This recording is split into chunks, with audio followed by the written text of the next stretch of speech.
Vaibhava Bhara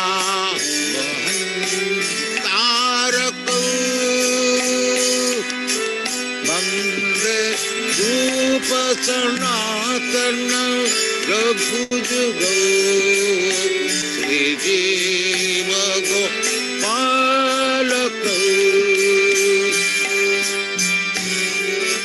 Vande Rupa Sanatana Raghujugo Sri Jiva Gopalakau Krishna Kirtana Gana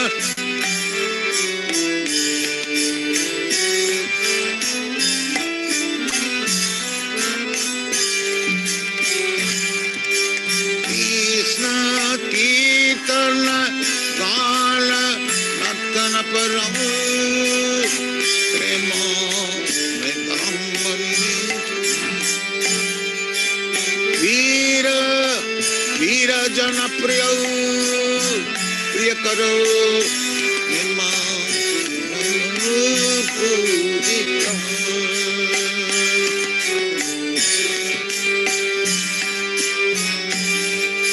Sri Chaitanya Kripa Bharau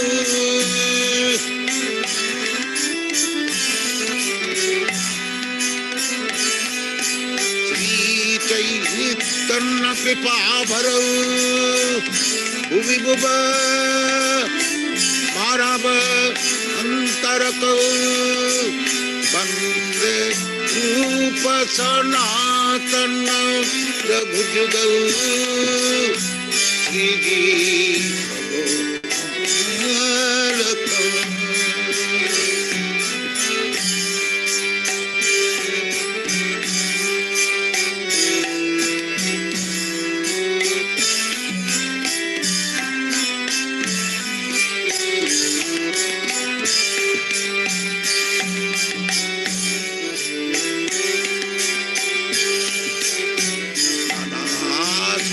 Vicharanai Kalipana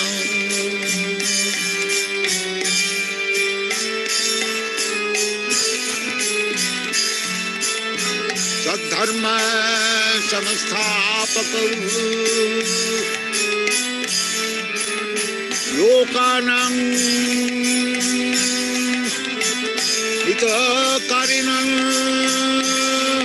Tribhuvane Mannam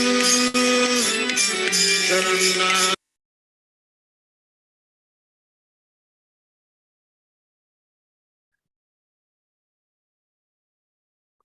Hare Krishna Prabhuji, please accept my respectful obeisances. Our grace is the Prabhupada. Our grace is Guru and Gauranga. Hare Krishna Prabhuji. Thank you very much, Prabhu, for being here. Hare Krishna. So we can start, Shalika.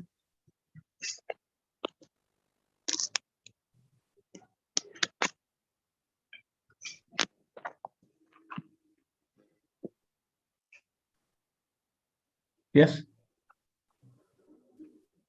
Okay.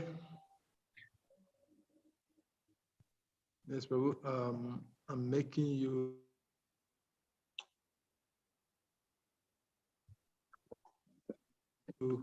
co-host, so in case you need to share. Hare Krishna Prabhu. So we are on live YouTube. I would want to know if you want me to play Srila Prabhupada Jayarada Madhav, or we should just skip that and you start.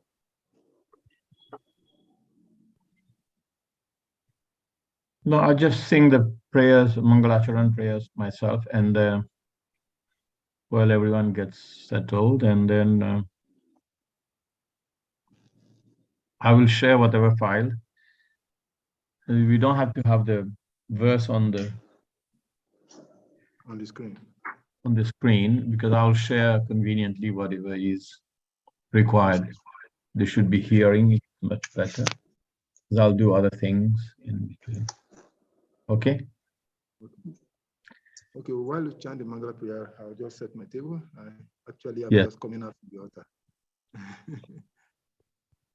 Justice. Thank you. Om Ajnanatimirandhasya Gyananjanashalakaya Chakshurunmilitam Yena Tasmai Sri Gurave Namah.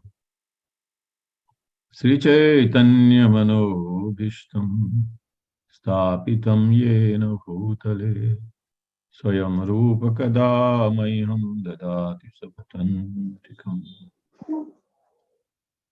Vandeham Sri Guru Shri Yuta Padakamalam Sri Gurun Vaisavamscha Sri Rupam Sagrajatam Sahaganar Gunatan Vitam Tam Sajivam Sadvaitam Savadutam Parijana Sahitam Krishna Chaitanya Devam Sri Radha Krishna Padan Sahagana Lalita Shivishakhanvitamscha He Krishna Karuna Sindhu Dina Bandhu Jagatpate Gopeshu Gopika Kandha Radha Kandha Namastute Tapta Kanchana Gaurangi Radhe Vrindavaneshwari Vrishabhanusute Devi Pranamami Haripriye Ajanulambita Bhujo Kanakavadhatu Sankirtanaika Pitaro Kamalaya Takshu Vishwambharo Dijavaro Yugadharma Palo Bante Jagat Priyakaro Karuna Vatharu Namo Vishnu Padaya Krishna Prasthaya Bhutale Srimati Bhakti Vedanta Swami Iti Namine Namaste Saraswati Devi Gauravani Pracharine Nirvishesha Shanyavadi Paschatya Deshatarine Jaya Sri Krishna Chaitanya Prabhu Nityananda Shri Advaita Gadadhara Sivasadi Shigora Bhakta Vrinda Hare Krishna Krishna Krishna Hare Hare Hare Rama Rama Rama Hare Hare Grandharaja Srimad Bhagavatam Ki Jai. So thank you very much. Nice opportunity for studying Srimad Bhagavatam. Very fortunate souls. We will actually glorify Srimad Bhagavatam and also go through explanations of Lila Stava by Sanatana Goswami. It's prayers to Srimad Bhagavatam. I will post it. We will read the prayers and we will pray to the Supreme Srimad Bhagavatam for blessings. And then as an orientation to get the right mood, to get the right sense of appreciation of what we are doing, and to make, refine our consciousness in the right direction to the study of Srimad Bhagavatam, and pray for the mercy of Srila Prabhupada, Vyasadeva, Srimad Bhagavatam, and the wonderful opportunity that we have and seek all the blessings. So what I will do is simply, I will share these prayers. You probably already know about this prayer, but each time just to be able to streamline our thought, our mind, and see what is the aim and why are we here to study Srimad Bhagavatam, right? I think we should be doing that at the beginning, of each canto. I apologize. So I will share. We'll open something here. Where is it?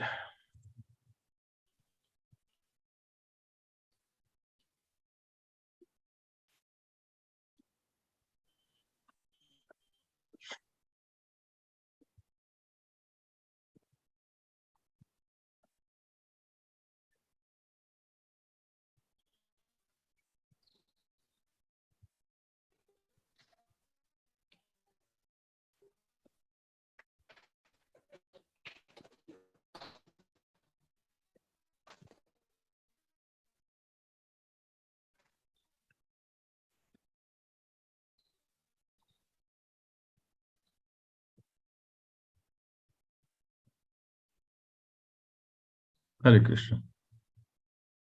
Can you all see this? Yes? Should I? Can you read it, please? Can you all read? Or should I increase the... I don't know how to do that. No. Okay? Hare Krishna.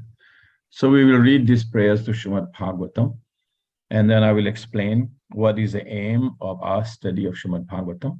We will take about half an hour to do this before we embark on the study. These are Srimad Bhagavatam prayers to Srimad Bhagavatam, which is written by Sri Sanatana Goswami. And this is part of a bigger book called the Sri Krishna Lila Stava. So you can unmute and chant with me, and I will chant. Sarva Shastra Dipiyusa Sarva Vedaika Satpalam Sarva Siddhanta Ratnadhya Sarva Lokeka Drikprada Sarva Bhagavata Prana Srimad Bhagavata Prabhu Kalidhanto Ditaditya Sri Krishna Parivartito. O Srimad Bhagavatam, O nectar churned from the ocean of all Vedic scriptures, O most prominent transcendental fruit of all Vedas, O you who are enriched with the jewels of all spiritual philosophical conclusions, O you who grant spiritual vision to all the people of the world, O life breath of the Vaishnava devotees, O Lord, you are the sun which has arisen to dispel the darkness of the Kali Yuga. You are actually Lord Krishna who has returned amongst us. Paramananda Pathaya Premavarsi Aksharayate Sarvada Sarva Sevyaya Sri Krishnaya Namostute. O Srimad Bhagavatam, I offer respectful obeisances unto you. By reading you, one attains transcendental bliss. For your syllables rain pure love of God upon the reader.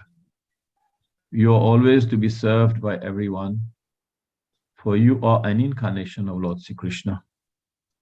Maddeka bandhu matsangin madguro man mahadhana man nishtaraka madbhagya madananda namostute. O Srimad Bhagavatam, O my only friend, O my companion, O my teacher, O my great wealth, O my deliverer, O my good fortune, O my bliss. I offer respectful obeisances unto you. Asadu sadhu tatyayin ati nicho chatakara Iyana muncham kadachin mam premnarit kantavo spura.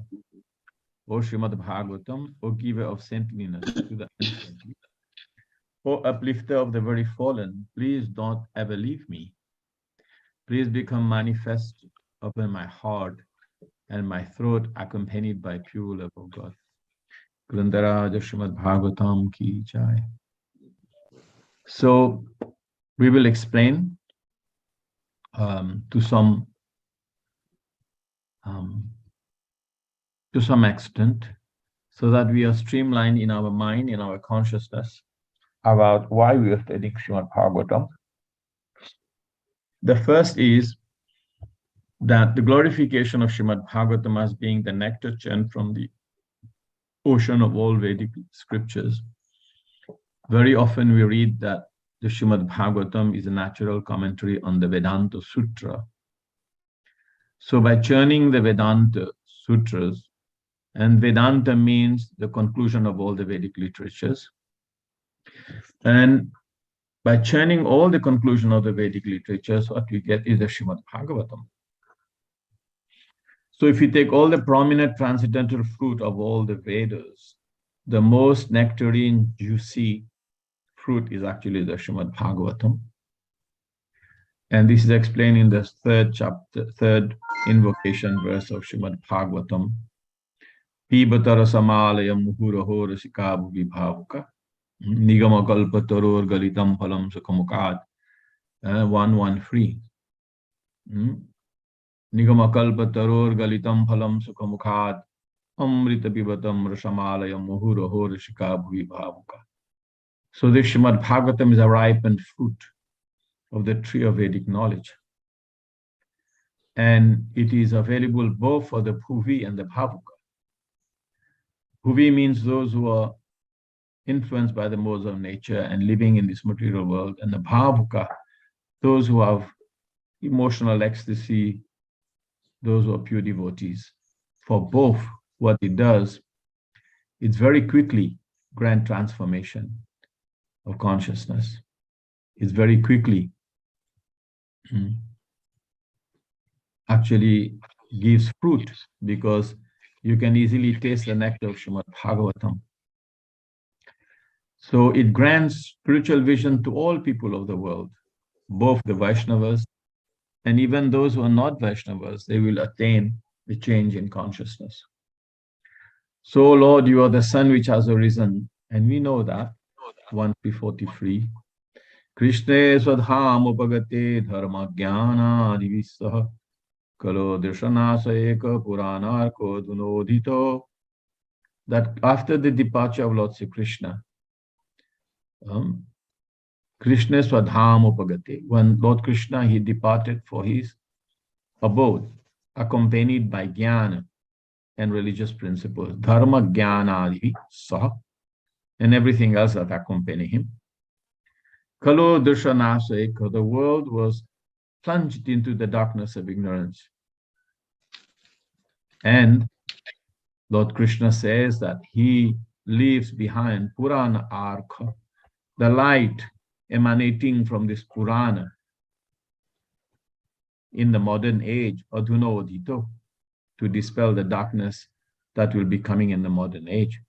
So you are the sun, Purana Arko Adhuna Odhito, that has written to dispel the darkness. Kalo Drisha Nasa Eka. So same thing is here, to dispel the darkness of the age of Kali. So you are actually Lord Krishna who has returned. So Kali Dvantodi Thaditya, Sri Krishna, Aditya means the sun. Sri Krishna Parivartita, you have returned among us as a transformed Krishna, so to speak, Parivartita. So our objective is to first, I will list out our aims and I will try to explain it through the prayer of Sanatana Goswami of how and why and in which consciousness mindset we approach the Srimad Bhagavatam. Is first knowing that it is Krishna himself.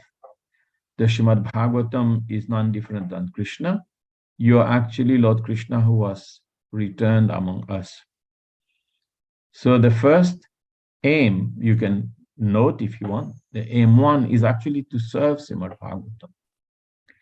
We are studying Srimad Bhagavatam to properly serve Srimad Bhagavatam. We may have different reasons that we have approached Srimad Bhagavatam. One of the reasons could be just to get a degree. And with the degree, we can achieve certain goal. So the second thing could be that we want to study it. I think if you have your, can I, Prabhu, what is your name? What is your name properly? And please change and mute. Yeah, if you don't mute, then it resonates when I am speaking.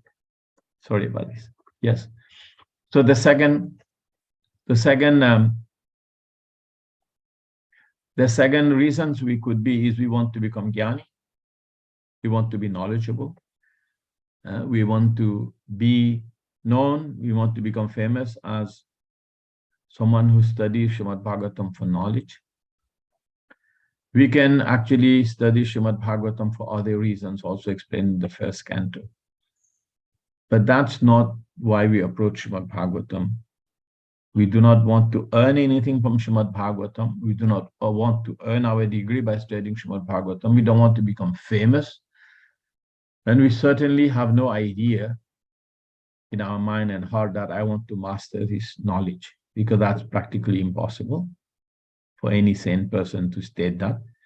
Therefore, we are approaching Srimad Bhagavatam, to serve Srimad Bhagavatam, who is Krishna Parivartita, who is Krishna transformed in this Grantha, in his sound incarnation, available to all of us, to develop our consciousness, to develop our mind towards purity and pure consciousness, Suddha Sattva. So if you read that very carefully, this is why we have to understand why we are approaching. Now, the second aim, we're approaching Srimad Bhagavatam is in order to, we can identify with Srimad Bhagavatam and we develop a relationship, a sambandha, that Srimad Bhagavatam becomes our companion. So we have to learn to change our paradigm in life and identify with Srimad Bhagavatam. Why? Because we are an angsa, we are an expansion of Krishna. And Srimad Bhagavatam is Krishna himself. We want to know and to see that relationship. We want to, Srimad Bhagavatam become our friend. We want actually Krishna to be our friend. So by reading this transcendental bliss, your syllables rain pure love of God unto the reader. So you ought to be served by everyone as you are an incarnation of Krishna. Now we've already spoken about this here. Now we're talking about serving Srimad Bhagavatam in order that more than just serving Srimad Bhagavatam, just like we can develop a relationship with the Supreme Lord, we can develop our relationship. Krishna is very much available in the pages of Srimad Bhagavatam. Madeko bandhu mat sangim mad guru man mahadana. O Srimad Bhagavatam, you are my only friend. So we have deep relationships in the material world, but all these relationships will be finished and new ones will be available in our new perception, in our new body, in the next life. But the Srimad Bhagavatam will be one true friend. When no one is there, the Srimad Bhagavatam is there. When in the depth of our suffering, our material conditioning, when everyone can leave you, you can find solace in the pages of Srimad Bhagavatam, because they will be your only friend. And we have to develop that consciousness that we want to see Krishna, and in that relationship we see Srimad Bhagavatam. So companion, when everything is gone and no one is there, and you're sitting on your own, Srimad Bhagavatam is your constant companion. He's a teacher. So sometimes it is said that Shastra, the Vedic scripture, teaches in three ways. It teaches as a friend, it teaches as a king, or it teaches as a ruler, as an authority. But the Srimad Bhagavatam teaches in all three ways. Sometimes poetry and kavya is being taught, and Puranas is being taught, and Shruti is being taught. Shruti, generally when it's being taught, it is taught in an authoritative manner, just like a king is laying out edicts and rules. Purana, mostly people can relate to, women, children can relate to Puranas because they're teaching you as a friend. And through poetry and kavya, teachings of Vedic literatures are taught like a lover. But the Srimad Bhagavatam is all free. Teaches as our friend, teaches as a companion, as a teacher, as an authority, and also in its beautiful poetry. Srimad Bhagavatam is also teaching us as a lover, attracting us. That's a beautiful presentation of poetry. So we can develop that relationship with Srimad Bhagavatam as our only friend, companion, teacher, my great wealth, my deliverer, because ultimately the Srimad Bhagavatam will bring about the change of consciousness by glorifying the Supreme Lord, by glorifying Krishna. You know, he will be there for us. Just like in the beginning, in the age of Kali, the discussion between Lord Vishnu and Narad Muni. Lord Vishnu said to Narad Muni, he said, Naham vasami vaikunthe. He said, my dear Narada, he said, I am not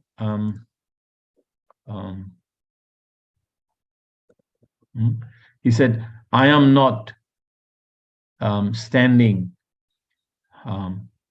He says, Naham vasami vaikunthe. Yoginam hridayena cha. I am not situated in Vaikuntha, nor in the sun, or nor in the heart of the yogi. Mad bhaktya yatra gayanti.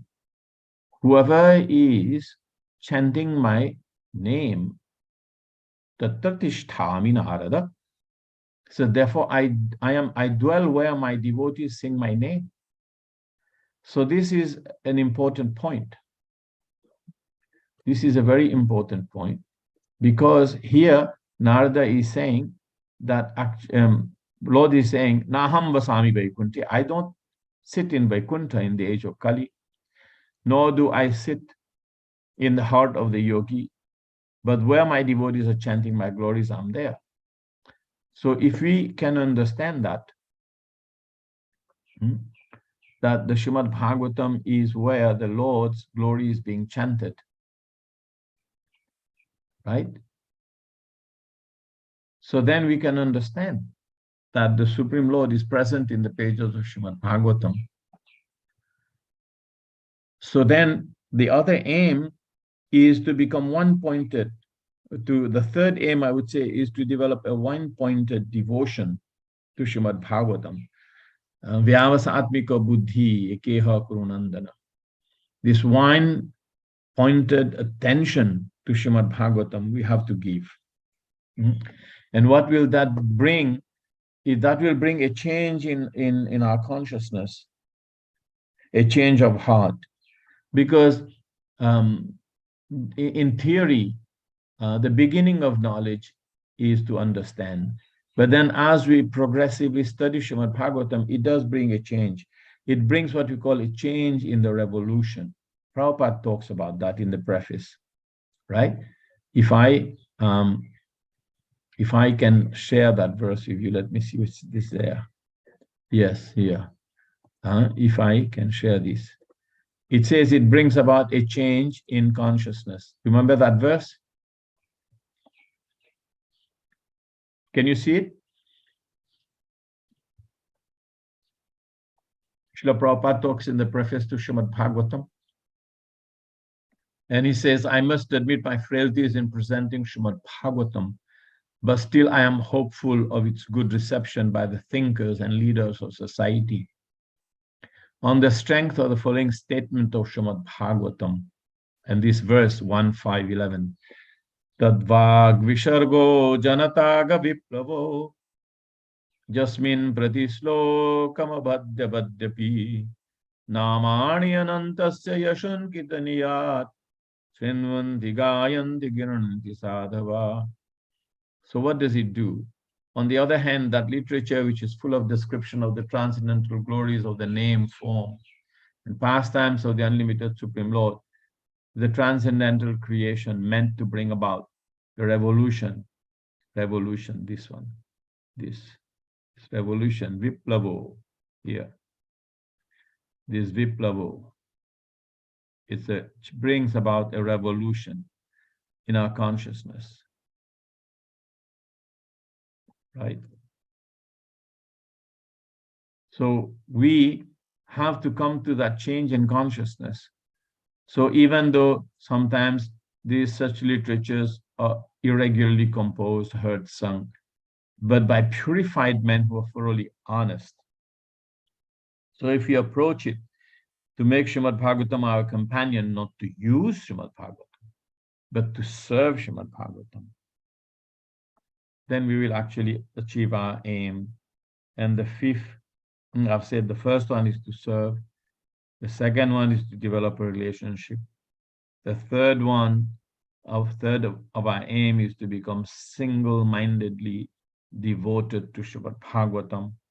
then this Viplava, this about a revolution in our consciousness, in our life, and we will redirect our life by the study of Srimad Bhagavatam, which is the fourth to experience a change of heart effectively. And then, what is Srimad Bhagavatam? Srimad Bhagavatam is Krishna himself. Srimad Bhagavatam is Krishna himself. So as we discuss, as we progress, should we be able to see the Supreme Personality of Godhead Sri Krishna in the pages of Srimad Bhagavatam, we will get that excitement, just like sometimes we do, sometimes we don't.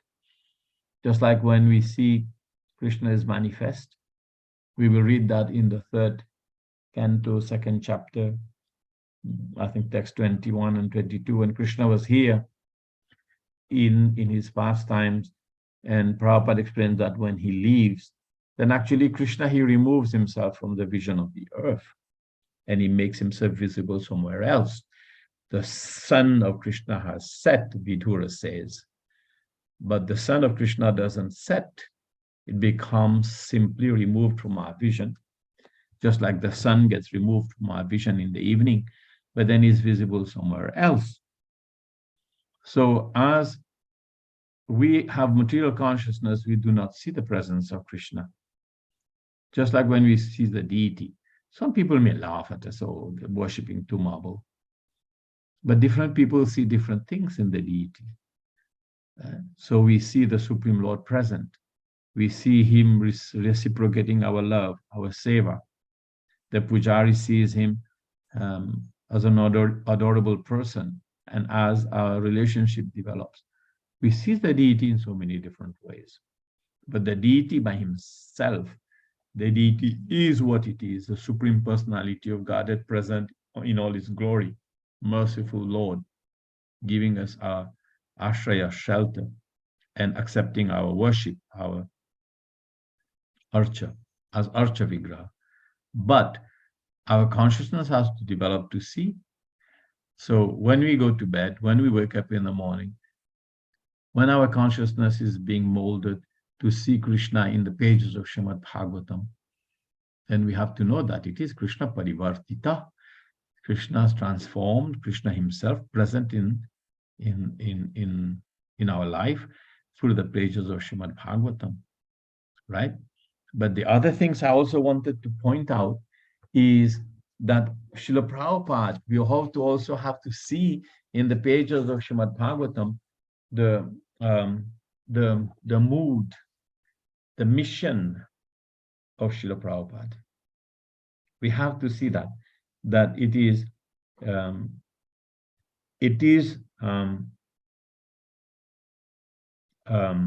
Prabhupada's goal, Srila Prabhupada's mood and mission is there in this.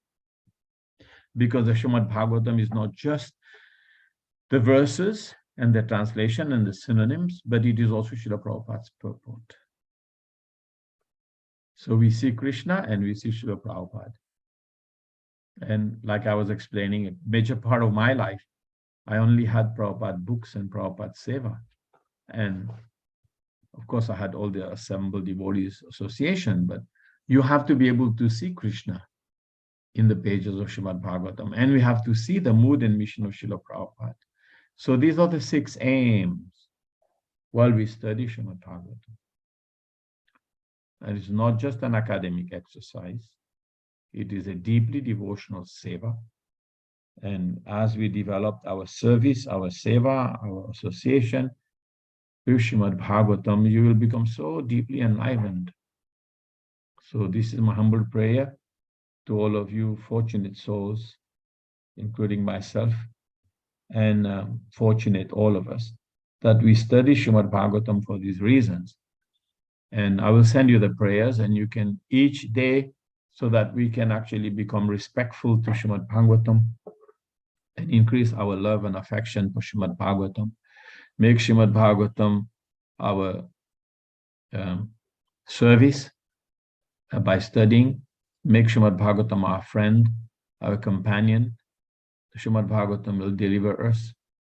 And depending on what rasas, what relationship we develop with Krishna, Srimad Bhagavatam will develop that same part in it, with giving us that rasa, that aim of our relationship with the Supreme Lord.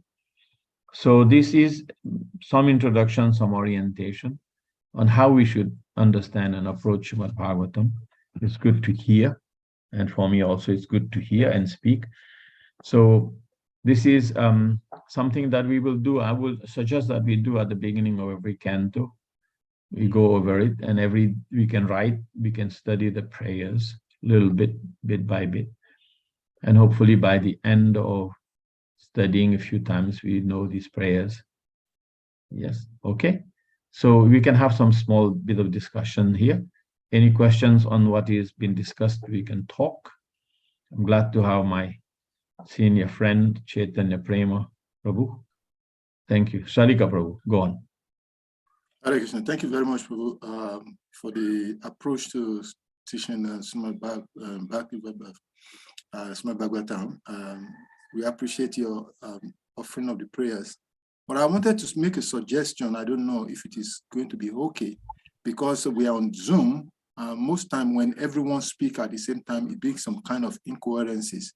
So I want to suggest, if it is okay, that we take turn to recite one of the verses. Maybe somebody reads the Sanskrit, then somebody reads the English. Yeah, it will get there. We will get there, as you will have all be asked to speak and to read and to write and to chant. It's just this prayer. I just wanted to be solemn about it. And also, whenever we're chanting something, you can chant, but you can unmute and chant. Yeah, the point is, if we unmute and then we are chanting, you are chanting, sometimes because the delay in connectivities, sometimes it doesn't go rhythm. So that's why I was suggesting that. Yeah, in Zoom, what we can do is that I'm chanting something and I ask you to chant. You can chant to yourself, unmute and chant.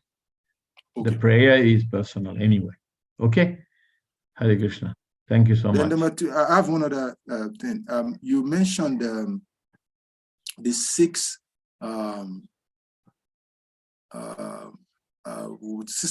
items we're supposed to learn from Srimad Bhagavatam, the purposes of Srimad Bhagavatam. And I think I captured 5. I was wondering where I lost one. The mood and mission of Srila Prabhupada. The first thing I said was to serve Srimad Bhagavatam, to develop a relationship of Srimad Bhagavatam. Third would be to develop a single Vyavasatmika Buddhi, a single purpose, appointed devotion to Srimad Bhagavatam, because Srimad Bhagavatam is everything to us. That's number 3. Number 4, I said to experience a change in consciousness in the heart, Viplavo, and I quoted the verse 1.5.11, Tadvag Vishargo Janataga Viplavo, that like that. And the 5th, I said it's Krishna himself. Srimad Bhagavatam is Supreme Lord Sri Krishna himself. So because of that, we have to develop that kind of reverence and mood. And then number 6 is it also has Prabhupada's purport. So we have to develop our greater allegiance, devotion, and respect and service to Srila Prabhupada and understand his mood and mission. Okay. Okay? So serve, develop a relationship, develop one-pointed devotion, experience a change in heart. It is Krishna himself and the mood and mission of Srila Prabhupada. 6.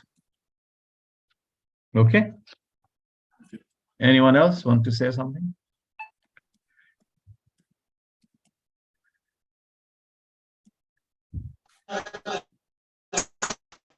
Yadunath Prabhu, you want to say something? To ask something? Can I hear? It's okay. Okay. What you have said is okay. You had said, He was explaining the relationship with Bhagavatam. The first point is about friendship and banda. I didn't get it well. You didn't understand what I mean by sambandha? Okay. The first element. Okay. Go on. You explaining the relationship between the devotee and when we are studying the Bhagavatam, the relationship with Bhagavatam. So you mentioned friendship, and before friendship, there was something you mentioned first. I didn't get that one well. Okay, it's in the prayer. I will send you the prayer. We will send you the prayer. And let me share it again if I have it here, my friend. Okay. It's in the prayer. I've just developed it by explaining. And okay. I put it back on again. You see, it's there. First, I explained about it being the essence of all Vedic literature. Then here it is said here in the text free, friend, companion, teacher, my great wealth, my deliverer, my good fortune. But the idea of us developing a relationship with Srimad Bhagavatam, if you want me to explain further relationship with Srimad Bhagavatam, all literatures, Vedic literatures, explain three things. They explain Sambandha, who am I, ke ami, and what is my relationship with the Supreme Lord. But here specifically, it's more a Rasika explanation, not just I am an expansion of Krishna, I am an answer of Krishna, and Krishna is my Lord.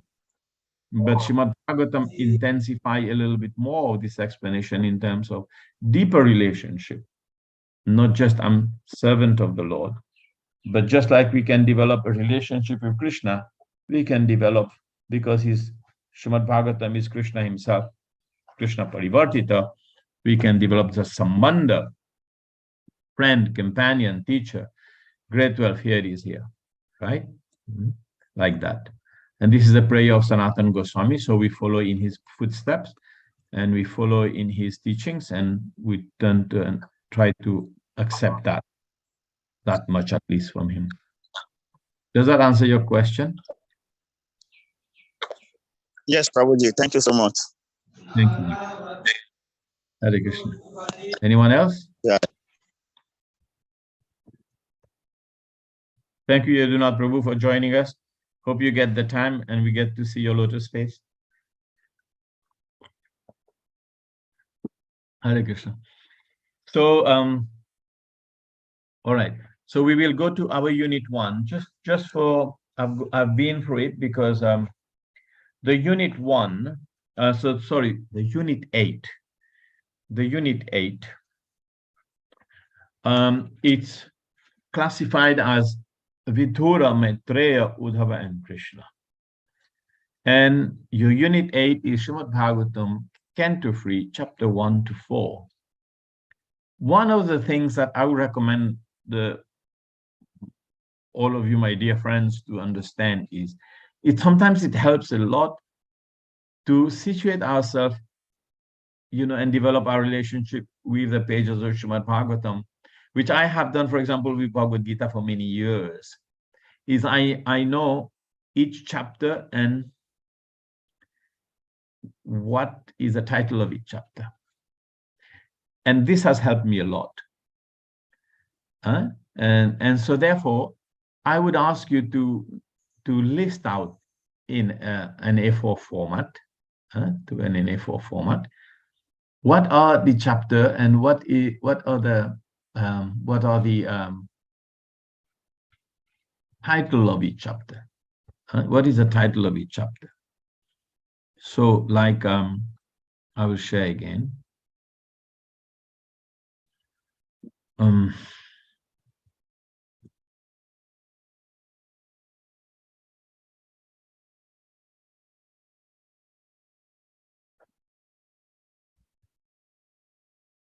We'll go slow. We'll take our time, and then you have to get used to my style of teaching. What can I say? I'm an individual. So this is it. Like, for example, Canto 3, right? Canto 3 is like that.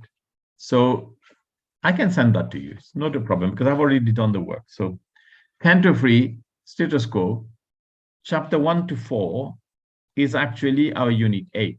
So we'll be studying chapter 1, which is questions by Vidura. Chapter 2, remembrance of Lord Shri Krishna, by Uddhava. and Vidura, both. The Lord's pastimes out of Vrindavan, because this is the remembrance of Uddhava. And Vidura approaches Maitreya. This is our unit 1. We will be studying these 4. So it's always good to remember them. So you see, I have it always in front of my desk here. So every time I'm trying to refer to something, I will say, okay, I know that the such and such topics are put in this chapter here and such and like that. So I have it in front of me. So it's good to know that we are studying now Unit 8, which in summary by the Mayapur Institute is Vidura, Maitreya, Uddhava, and Krishna, related to these 4 chapters. And the lesson 1 is chapter 1 and 2, and lesson 2 is chapter 3, and lesson 4 is chapter 4.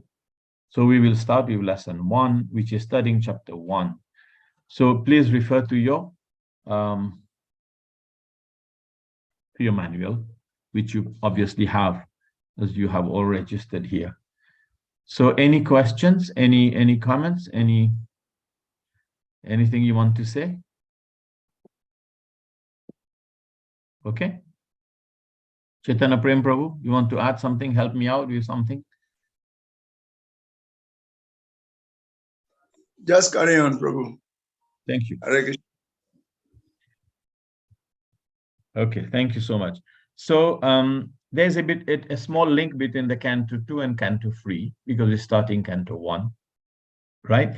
The link is at the end of the 2nd Canto, and I'll go to the end of 2nd Canto. I'll go to text 47. If you have your book, refer to 21047. You have in front of you? Okay.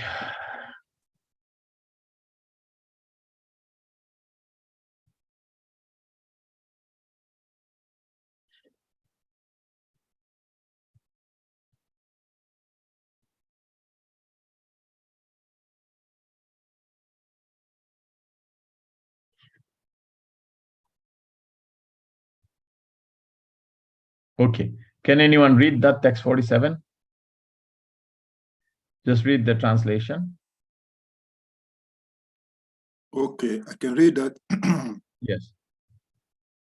It says, O king, I shall in due course explain the measurement of time in its gross and subtle features with the specific symptoms of each.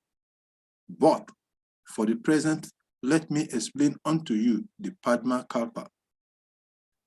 So this is Sukadeva Goswami. Sukadeva Goswami is carrying on to explain about the other part of creation and Sarga and Visarga.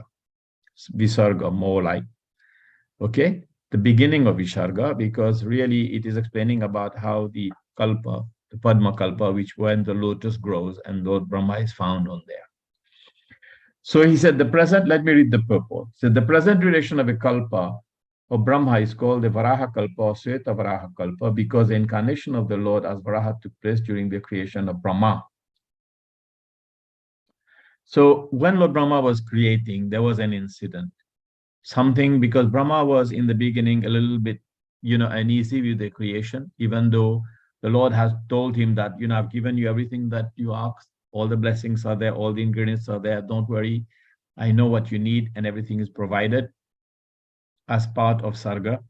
So you just get on with the service, everything is given. But then Lord Brahma, he made some mistakes, and the earth, when he was creating the planetary systems, the earth planet was thrown into the Garbhodak ocean. So therefore, this is the Varaha Kalpa or Sweta Varaha Kalpa. Can anyone tell me why is it called the Varaha Kalpa or Sweta Varaha Kalpa?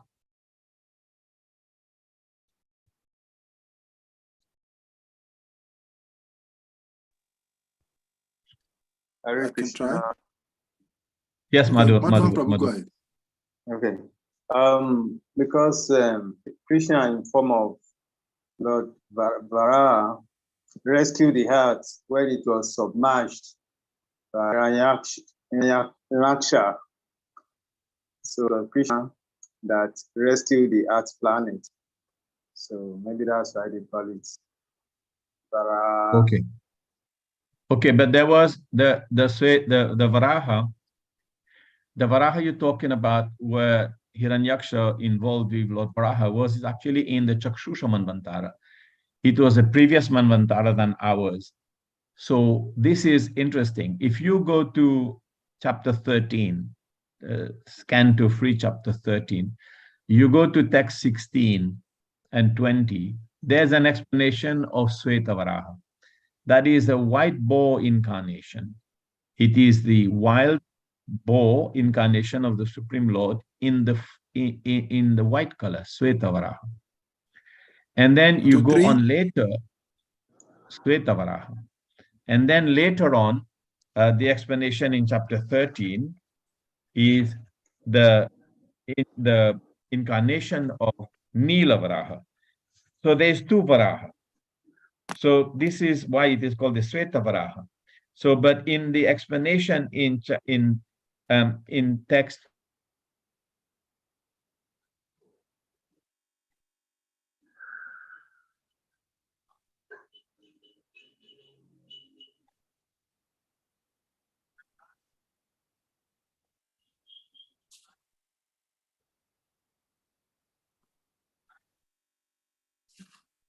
It's a network challenge. I think Prabhu's network hang again. He's speaking, but it's network. It will come out again in time.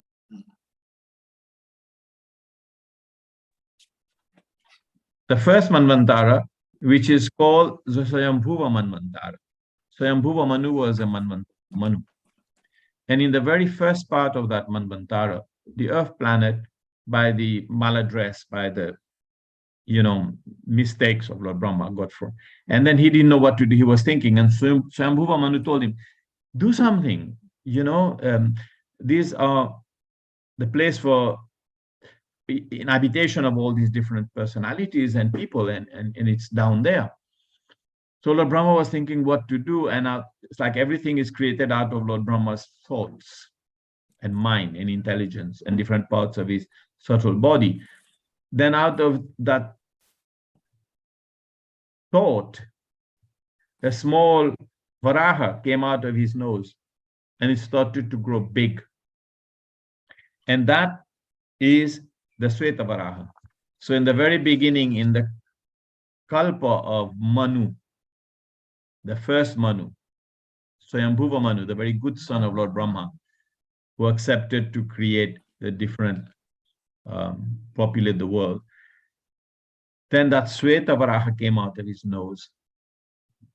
And that he didn't actually fight with anyone. He took Bhumi Devi as Mother Earth, placed it. And when we sing of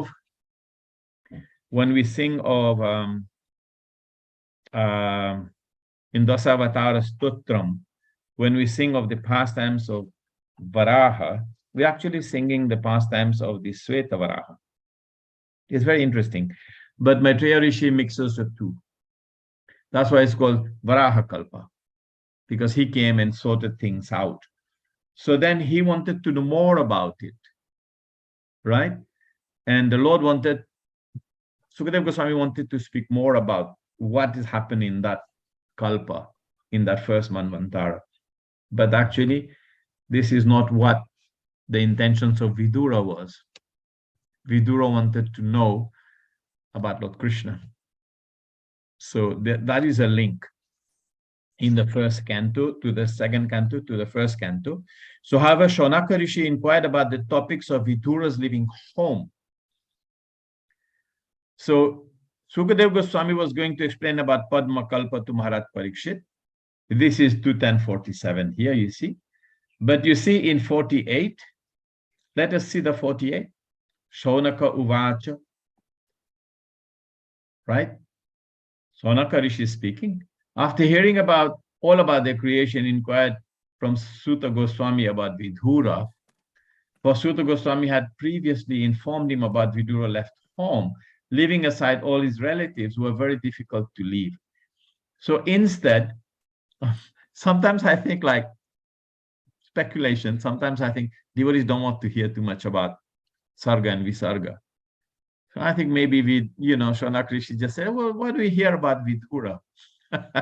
It's more lila, more pastime, more sweetness. So he says, Shaunak Rishi, after hearing all about the creation, inquired from Shukadev Suta Goswami about Vidura. For Suta Goswami had previously informed him how Vidura left home. So it was more like katha rather than science, so to speak, and leaving aside all his relatives. So the rishi headed by Shaunaka were more anxious. Prabhupada put this clearly. The rishis headed by Shaunaka were more anxious to know about Vidura. What does that mean? More anxious means less anxious to hear about Sarga Visarga. Isn't that normally us devotees? And more anxious to hear about Vidura, who met Maitreya Rishi while traveling to the pilgrimage sites of the world. So therefore, Sanaka Rishi says, let us know, please, what topics were discussed between Vidura and Maitreya. So when Suta Goswami is interceding in between, and therefore Sanaka having asked him about Vidura and Maitreya, then he goes into explaining about the discussion, this Vidura Maitreya Samvad, and what is the reasons of Vidura giving a connection of his family members. This is the text 49 and 50, right, together, right? And these two texts are there. Sometimes the two texts in Srimad Bhagavatam are put together because the first part is a description, doesn't have any proposition in it. So therefore, the two texts together mean something. The first verse in itself won't mean much. That's why sometimes verses of text are put together. We'll go into the technicality of it someday. But this is what is explained here. So then Sutta Uvacha, text 51. I'm just going through to show you the connection. Why just suddenly it changes to Vidura Maitreya Samvad, so that you see the flow. And Sutta Goswami explained, I shall now explain to you the very subject explained by the great sage in answer to King Parikshit inquiries, which is in that relationship. So please hear them attentively.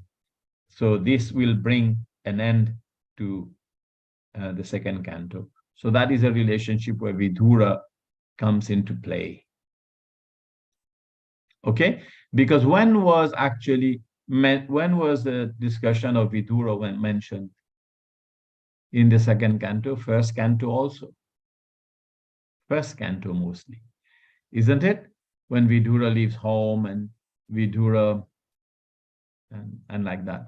So now we come to third canto. This is a connection. So therefore, so Sutta Goswami replied by quoting Sukadeva Goswami, who had already explained this subject matter, or what subject matter, in response to Maharaj Parikshit's question about Vidura leaving home.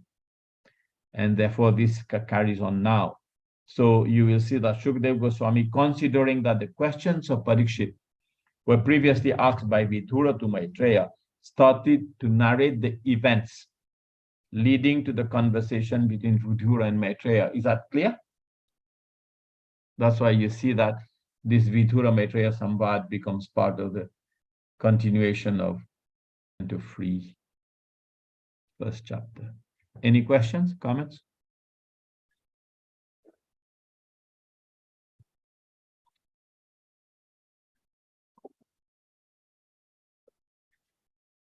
Okay.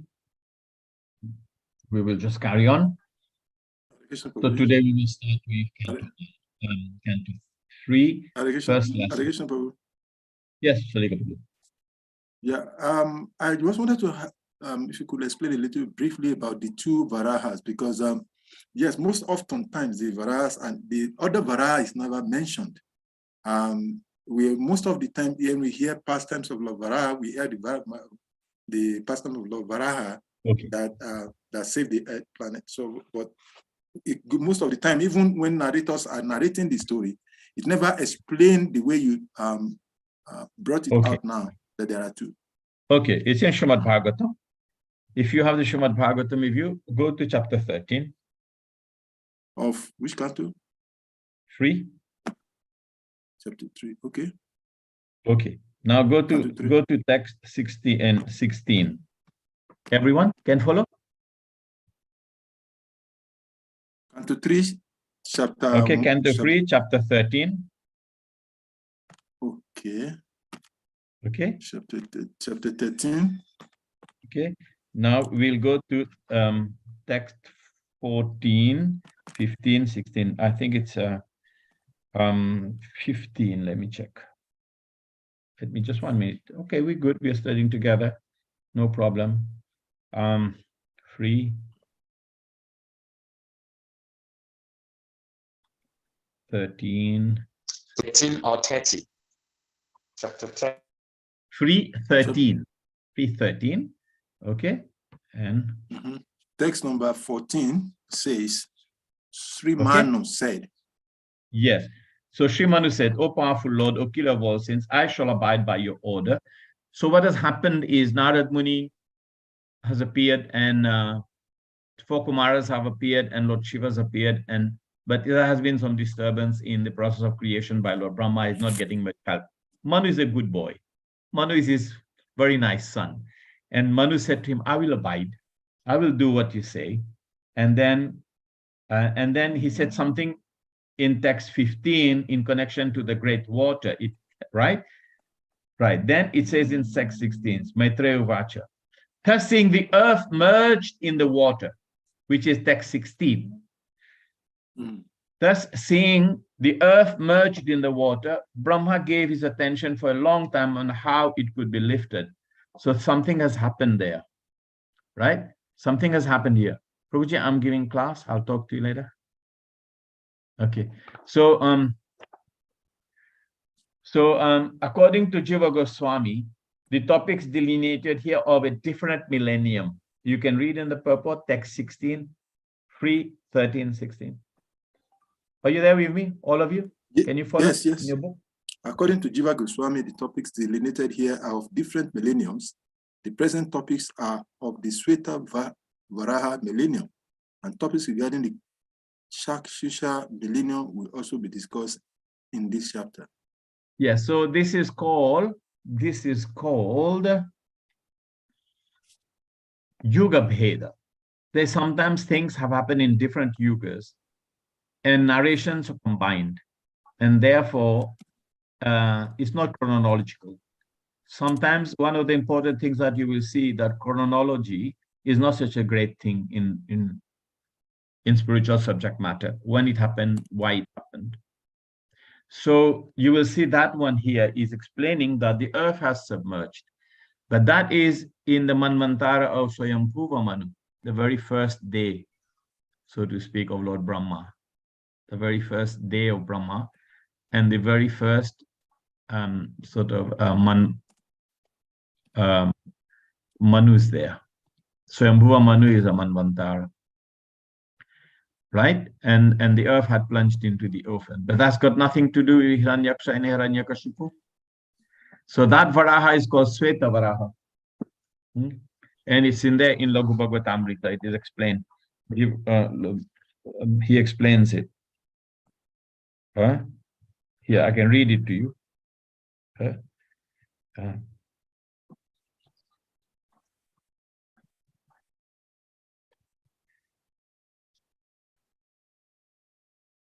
Anyway, just keep it simple for now. Okay. Okay. Yeah. It's like 4 or 5 verses in Laghu Bhagavatamrita. Rupa Goswami explains it, but you can understand. Now, the pastimes of Lord Varaha killing Hiranyaksha. The pastimes of Lord Varaha killing Hiranyaksha. When does that take place? That takes place in a different Manvantara. Different Manvantara. Do you all understand what is a Manvantara? Clearly? Yeah. Because these things is going to be coming over. It's one of the topics of Srimad Bhagavatam. What is a Manvantara? Can anyone try to explain to me?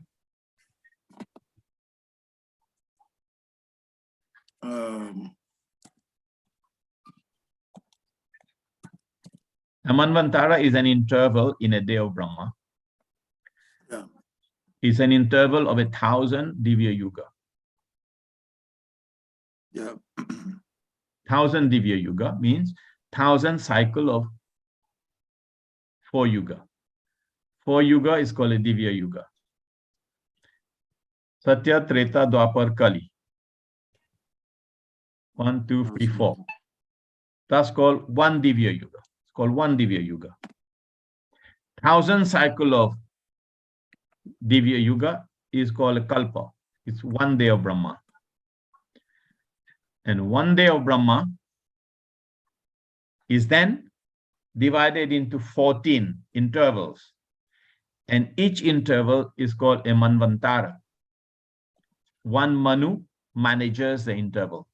He is the head of managing all the universal affairs with all the demigods and all his sons.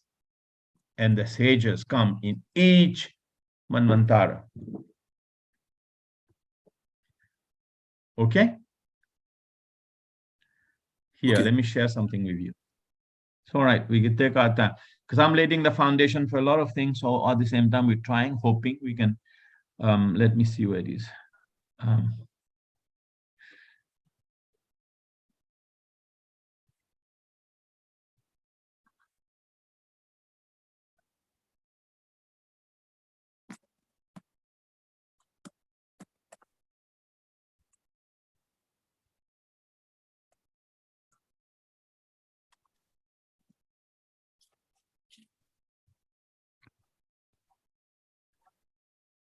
Where did I put it? Manvantara.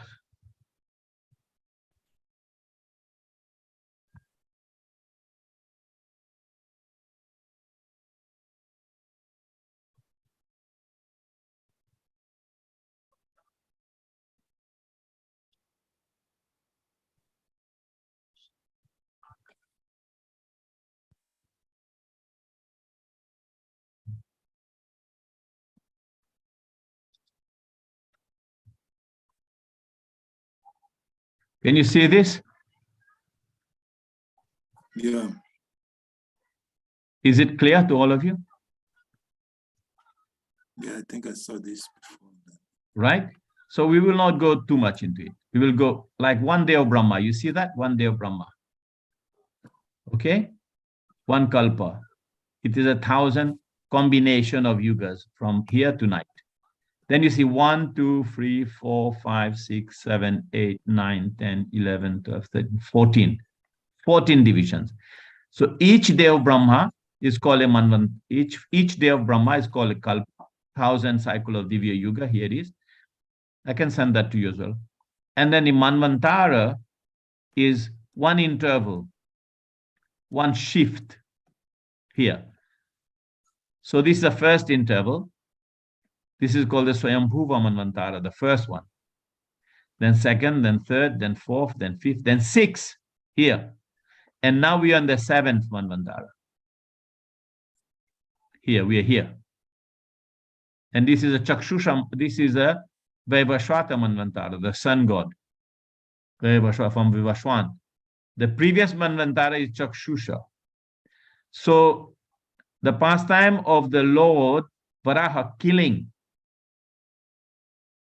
Hiranyaksha and Hiranyakashipu is in this Manvantara here. Not in ours, here. So this is where Lord Varaha appears. Nila Varaha, blue. But there's a Varaha that appears here. The first Manvantara, Swayambhuva Manvantara.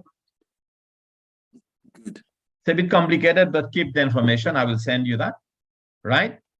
And you know, you can understand that here. It's there, the present Manvantara, so you can have that file with you. But we can stop here. So this is two Varaha appearing. Is that clear? Thank you very much. All right. Yeah. All right. So but the narrations in the chapter we are reading here, we refer to Canto 3. Yeah, the text 16 you just read. Now you go back. You go to later text 31 in the same 3, 13, 31. Then you go to 31. 3, 13, 31. 3:13:31. Just a second. 3:13:31. Who's there? Yeah. Yeah. Lord 31. Varaha, he entered the water with his hooves were sharp like arrows and around the limits of ocean. He saw the earth resting right, and then he lying at the beginning of creation. It was lying as it was in the beginning of creation. You see that? You said 3:13:31. 3:13:30. Sorry, 30. 3:13:30. Okay. Now I get it. Right, and he saw it again. And he said, Lord Bo penetrated the water with his hooves, which were like sharp arrows, and found the limits of the ocean, all between right at the bottom of Garbhodak ocean. Although it was unlimited, he can find the limit of the ocean. We can't, because he's the Lord. He saw the earth, the resting place for all living beings, lying as it was in the beginning of creation. And he lifted it personally. So this was the second time.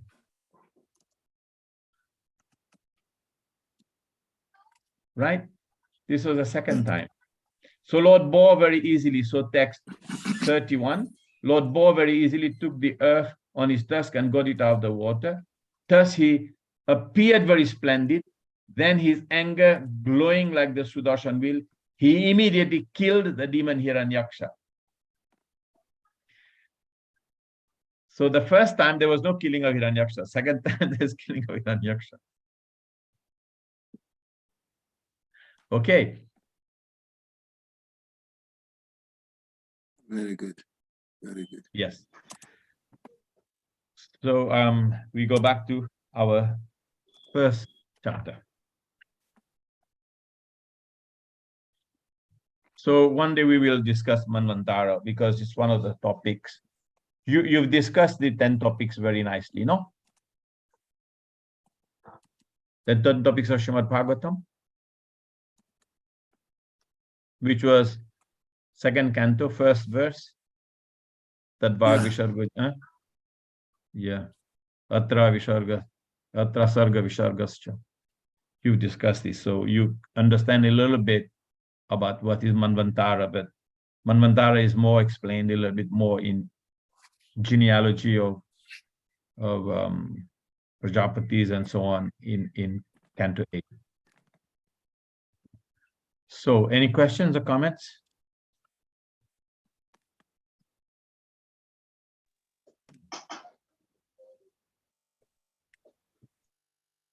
Hare Krishna, Prabhu. Yes, sir.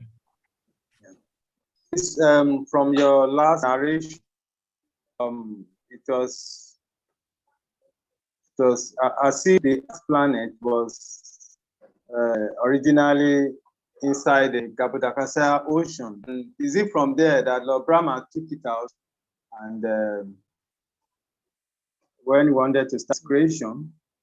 Oh, no. What had happened is when he was doing the creation in the first part, and he actually created the 14 planetary systems. Lord Brahma created the 14 planetary systems. When he created the 14 planetary systems, the earth, by a certain mishap, fell into the Garbhodak ocean. And while Swayambhuva Manu accepted to populate the earth, he realized that the earth had fallen into the ocean. So he said to Brahma, please bring it back. And Lord Brahma, contemplating on how to do that, it was a very difficult task. So while contemplating, Lord Varaha came out of his nose. Because Lord Varaha assists, the Lord Vishnu, Lord Paramatma, the Lord actually assists him in the creation at all times, whenever there is some certain discrepancies. So the Lord came out of his nostrils and grew in size in front of him. And then his size went all the way up to the Janalok, Maharlok, and Tapalok. And then he plunged himself in a suitable size into the Garbhodak ocean, and he picked up the earth and brought it back. And therefore, Bhudevi, which is Bhumi, became kind of Lord Varaha's consort, wife, and so on. So that's the story. Okay. Thank you very much. And the second time, when Hiranyaksha caused that little problem, he had actually knocked the earth out of its circuit again. And he did that again. That's why there's Varaha, Sweta Varaha, and Varaha Kalpa in the first Manvantara and the second one. The first one is Sweta, white Varaha. Second one is Neela Varaha, bluish color. Is described as bluish color like a tamal tree. In the text 16, you will read that of chapter 3. Okay. So is that clear now? We can move on. Yes, Prabhu. Hare Krishna, Prabhu. Yes, sir. Yeah, I will appeal to you to, from time to time, summarize the 10 topics of Bhagavatam again and again. From time to time, you go back and give a touch to one of the topics, like that, as long as you are teaching. From time to time, you refer back to pick one of the topics, just as Vara picked up the and you speak about it distinctly and drop it. Another time you pick up another topic like that. Do that favor for us so that we can refresh our memory. Wait, I'll show you a beautiful surprise. Okay, Hare Krishna. I have a seminar on it. Here it is. I'm sharing it. Thank you very much. Thank you very much. We have a seminar on it. I presented a seminar to my students here. This is the 10 topics of Srimad Bhagavatam, summary study of the 10 topics. I've given this, prayers of Srimad Bhagavatam. Then we've explained the 10 topics like that. This is a verse. And these are the 10 topics. And what is the exact meaning of the 10 topics? There they are in different pictorial form.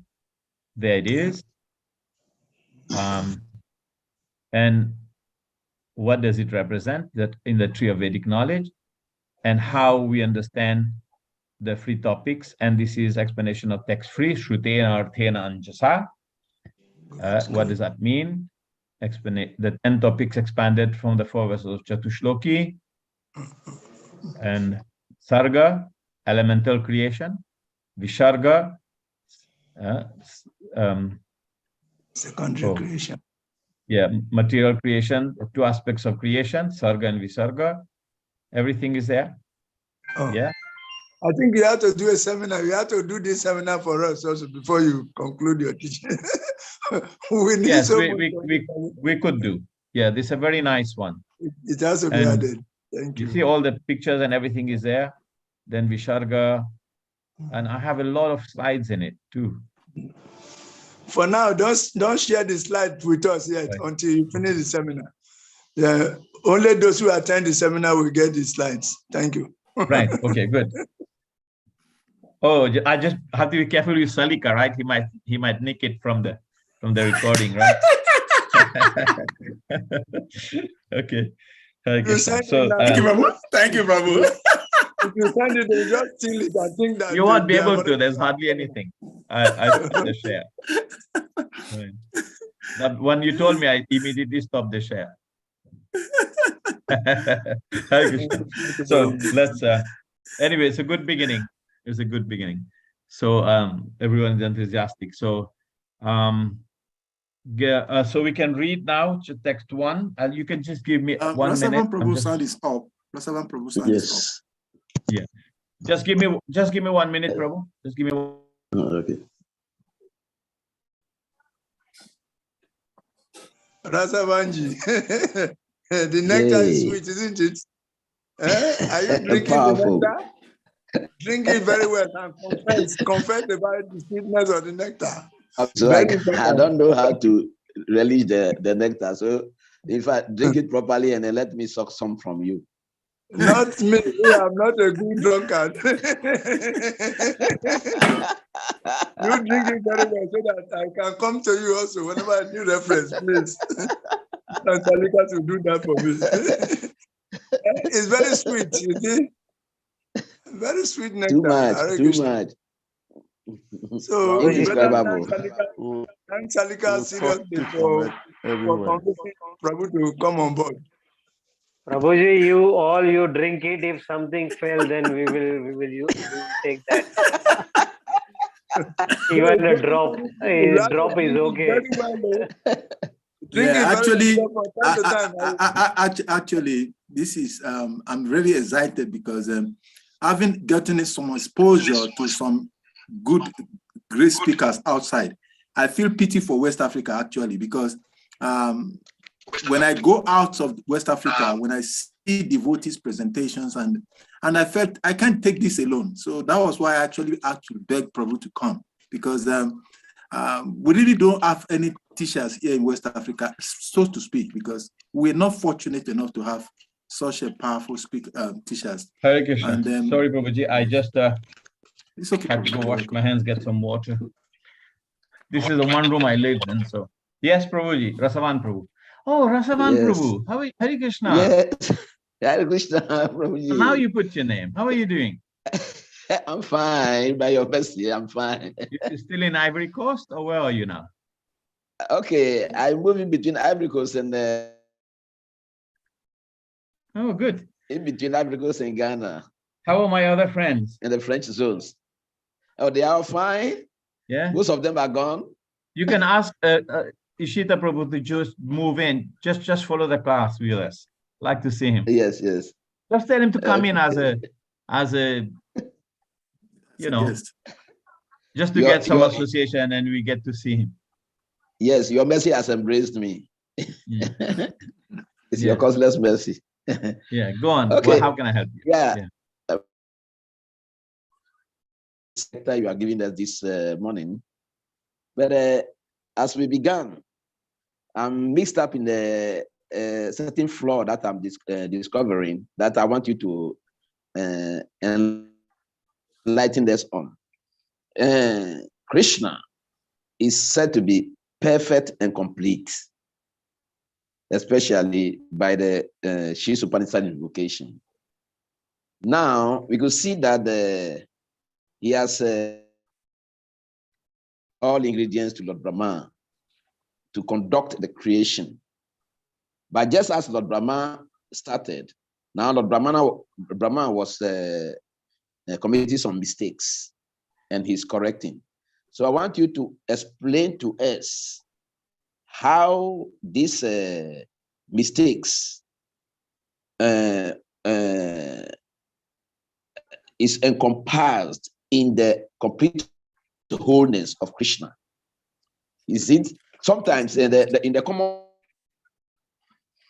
of the greatness of God, our mind doesn't see any mistake, any faulty or any bad thing. We only see good as God.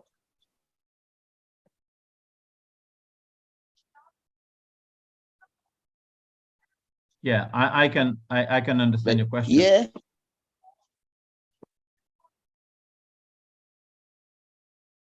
Very beautiful question.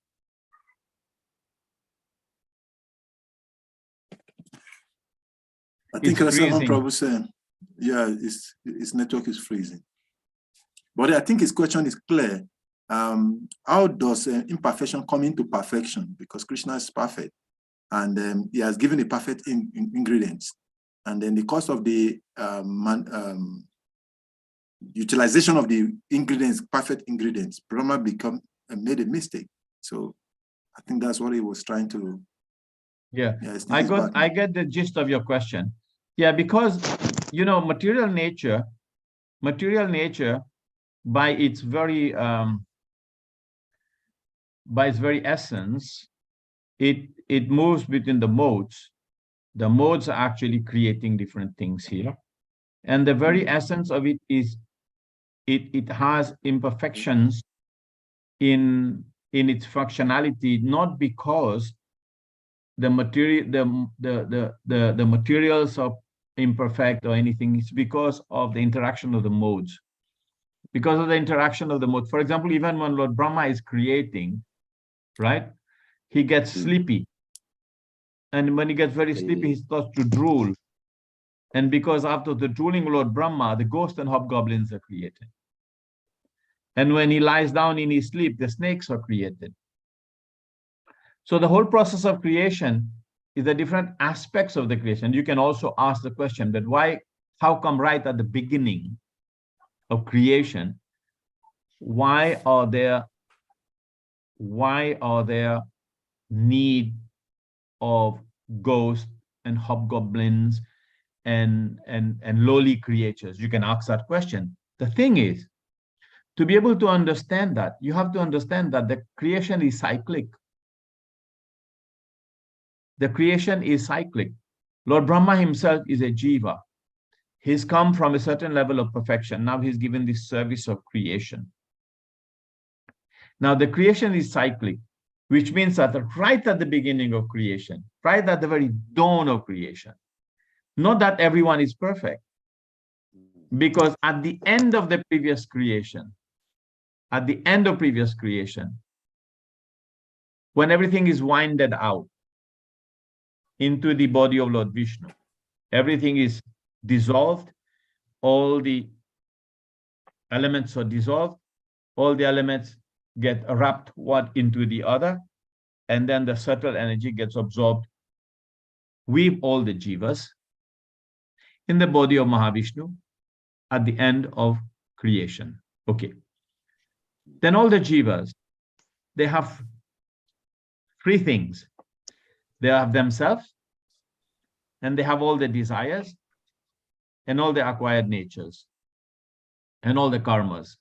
The jivas, with all the acquired natures, all the karmas, and all the desires. Where does that go?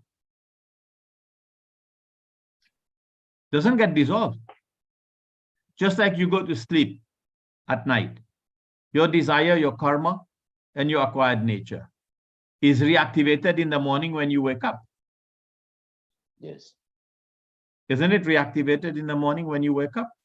Exactly. It's not that in the morning you have a new acquired nature, new sanskar, new, yes. No. So therefore, the jivas, when they are put to sleep in the body of Lord Vishnu, because there is no creation, but all their three things, the karma, the acquired nature, and the desires are still with them. So therefore, whatever the position you had at the end of the last, or me or you, anyone, all the jivas, whatever position they had at the end of the last creation, when the cycle of creation begins, they start from there. In very much the same way, if you die, if a jiva die with the, for example, if a jiva die with the consciousness of a pig, he is born with the consciousness of a pig in the next life, for example. And if he has a consciousness of a shark, he will be born in the body of a shark. So very much it's a continuation from one night to the other, from one life to the other, and from one cycle of creation to the other. So therefore, right at the beginning of creation, it is not the beginning of existence. It is the beginning of a new creation, a new dawn, but there was a previous night and there was a previous creation. Therefore, it's a cycle. So it carries on. Now you understand it? Yes. Yes. So therefore, at the beginning of the day of Brahma, the beginning of creation, is it really a new beginning? No, it is a cycle. It is a cyclic beginning. It is not linear. It is cyclic. There was a creation. There has been destruction. Now there's new creation. But the jivas, with the karma, with the desire, and the acquired nature, the Svabhava is the same that they had at the last. So for example, if it happens, there's a destruction, there's an annihilation. And then in the next creation, say for example, someone is a tree and there's devastation. Okay, there's devastation. And someone is a brahmana in a nice temple and there's devastation. The tree will be born as a tree in the next cycle of creation, and the brahmana will be born and given the chance of a brahmana with the same quota of, you understand what I'm saying? Yes, I understand. So therefore, imperfections are part of the creation right at the beginning because it is cyclic. Now it's clear? Yeah, it's clear. Okay. So in the material world, it's existing all the time. That's why they said it is permanent almost. But it is, the material energy is there. It is eternal. You know, it's not temporary, it's eternal. So let's any other questions? No, we have to carry on because we haven't started the first. But anyway, we're laying the foundation.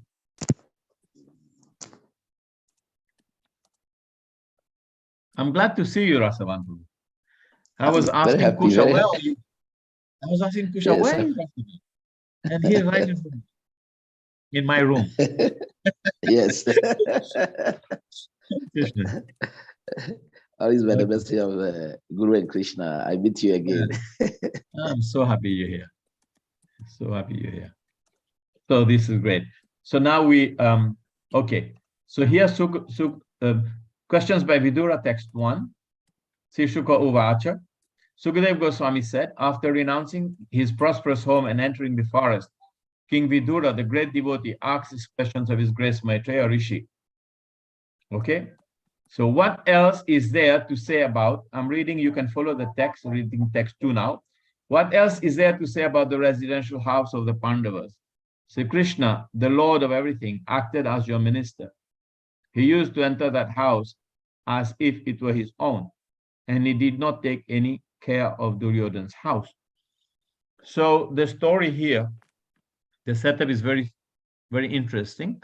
Vidura was advisor to Dhritarashtra, and that was the royal household of the Dhritarashtra's. Duryodhana's home was there, and all his 100 sons were living there. But as Vidura was the advisor to Dhritarashtra, he had his home slightly separate and removed away from the royal household of Dhritarashtra. Lord Krishna would visit the royal household of Dhritarashtra sometimes, but he would always go and stay with Vidura because Vidura was a pure devotee of Krishna, and he would refuse to accept anything, right? So once he told Duryodhana frankly, Duryodhana asked him, why is it that you don't come to eat in my house? He said, there's 2 reasons that someone goes to eat at someone's house. Krishna said to him, he said, either when someone is hungry and someone accepts to go when invited. He said, neither I'm hungry, neither do I accept to go to eat at your house. Because he was envious of the, Krishna actually told him point blank, he said, because you're envious of the Pandavas. So we will see that envy of Duryodhana, which will be explained very soon.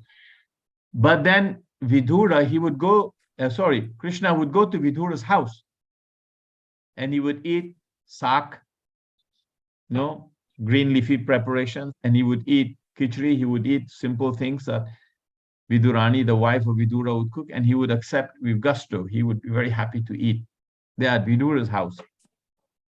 So this is explained here, right? So we will read the purport. Anyone can read the purport? Jyotishwar Prabhu, read the purport. Maybe Salika, you should also mute because the resonance is coming. Sometimes even I unmute.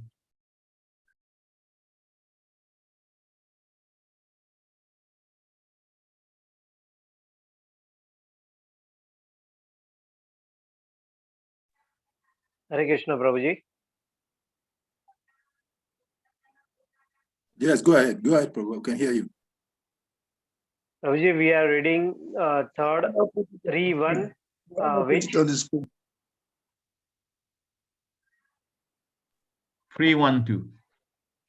Yeah, Prabhuji. The purport. Hare Krishna. According to Gaudiya Achintya Veda Tattva philosophy, anything which satisfied the senses of the Supreme Lord, Shri Krishna, is also Shri Krishna. For example, Shri Vrindavan Dham is non-different from Shri Krishna. Tad Dhama Vrindavanam. because at Vrindavana, the Lord enjoys the transcendental bliss of his eternal potential. Similarly, the house of Pandavas was also the source of transcendental bliss of the Lord. It is mentioned here that the Lord identified the house with his own self. Thus, the house of the Pandavas was as good as Vrindavan. And Vidura should not have given up that place of transcendental bliss. Therefore, the reason for this quitting the house was not exactly family misunderstanding. Rather, Vidur took the opportunity to meet Rishi Maitreya and discuss transcendental knowledge. For a saintly person like Vidura, any disturbance due to worldly affairs is insignificant. Such disturbances, however, are sometimes favorable for higher realization, and therefore Vidura took advantage standing in order to meet Maitreya Rishi. So this, you can unmute as soon as you finish speaking, Prabhu, because otherwise it creates. So then basically here, Vidura would consider the house of the Pandavas to be his own. And he was very affectionate to them. And he had great relationship with all the brothers. And Lord Krishna's relationship with Bhima and Arjun was like equal. Lord Krishna's relationship with Yudhishthir was like a senior brother. And you'd very respectfully ask his permission before speaking in front of him. Even Lord Krishna would do that. And with Nakula and Sahadev, he had a very warm, affectionate relationship because they were younger to him.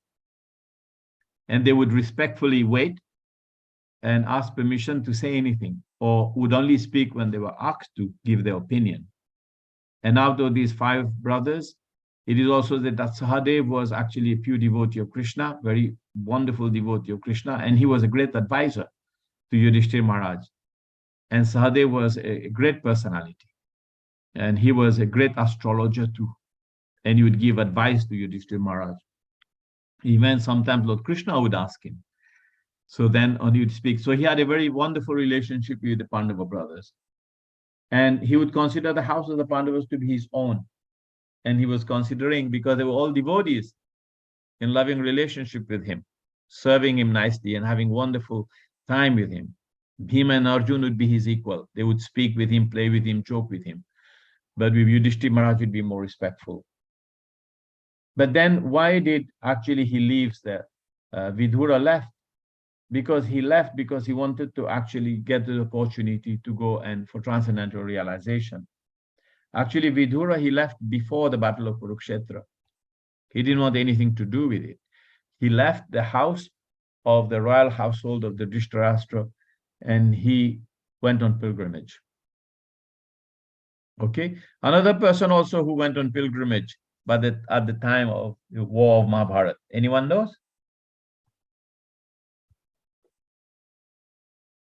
Yes, Chitraputra, Prabhu?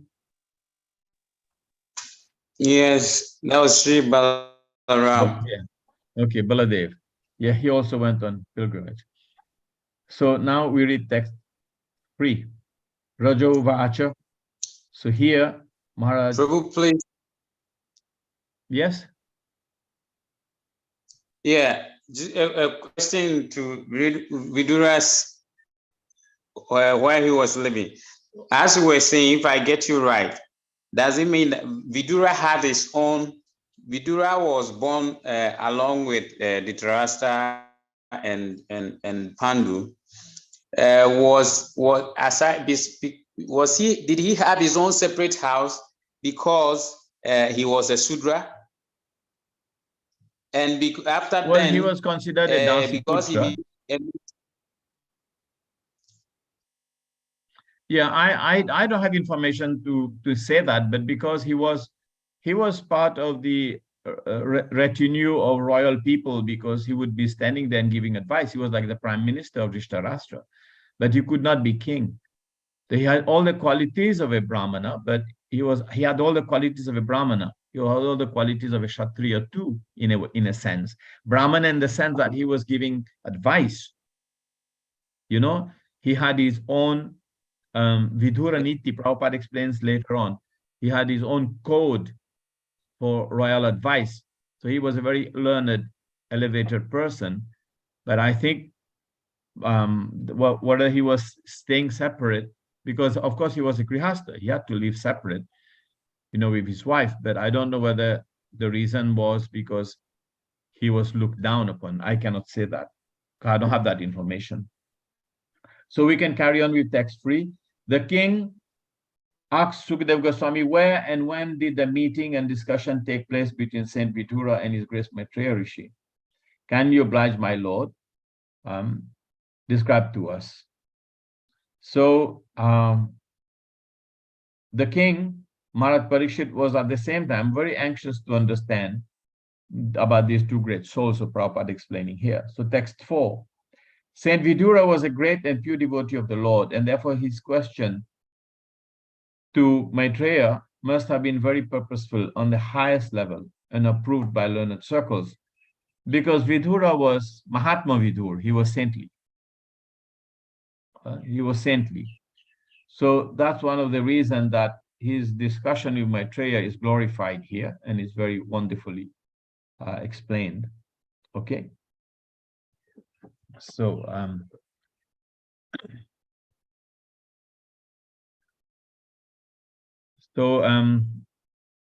someone with a good mic and doesn't break can read the purport, please. Hare Krishna, Prabhu. Purports. Question and answers among different classes of men have different value. Inquiries by mercantile men in a business exchange cannot be expected to be highly purposeful in spiritual values. Question and answers by different classes of men can be guessed by the caliber of the persons concerned. In Bhagavad Gita, the discussions was between Lord Sri Krishna and Arjuna, the Supreme Person and the Supreme Devotee, respectively. The Lord admitted Arjuna to be his devotee and friend. That's Bhagavad Gita 4, text 3. And therefore, any sane man can guess that the discussion was on the topic of the Bhakti Yoga system. Actually, the whole Bhagavad Gita is based on the principle of Bhakti Yoga. There is a difference between karma and karma yoga. Karma is related action for the enjoyment of the fruit by the performer, but karma yoga is action performed by the devotee for the satisfaction of the Lord. Karma yoga is based on bhakti, or pleasing the Lord, whereas karma is based on placing the senses of the performer himself. According to Srimad Bhagavatam, one is advised to approach a bona fide spiritual master when one is actually inclined to questions from an elevated level of spiritual understanding. A common man who has no interest in spiritual values has no need to approach a spiritual master just as a matter always as a strategy. Was serious about learning the science of God, and so the Swami was a bona fide spiritual master in the transcendental science. Both of them knew that the topics discussed by Vidura and Rishi Maitreya were elevated, and thus Maharaj Parikshit was very interested to learn the bona fide spiritual master. Harikana. Okay, so very simple. One is advised to approach a bona fide spiritual master.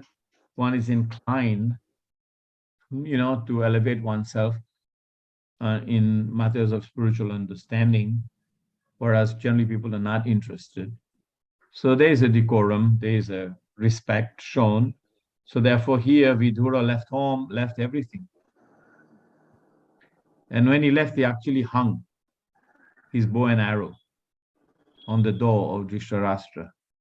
So he had no desire to come back and be part of anything to do here, because he went back as a vanaprashta, retired to the forest. And generally that's, you visit the holy places and inquire from saintly persons. So he had the good opportunity later on we will learn that actually it was Krishna's arrangement. He had arranged for Maitreya, and Krishna had empowered Maitreya in his last meeting with Uddhava. When Uddhava meets Krishna at Prabhasra before the disappearance of Lord Krishna, before he's ending his pastimes, it happened to be that Maitreya was also there. And you will see later on that at the time when Lord Krishna was leaving the planet, he had thought about Vidura.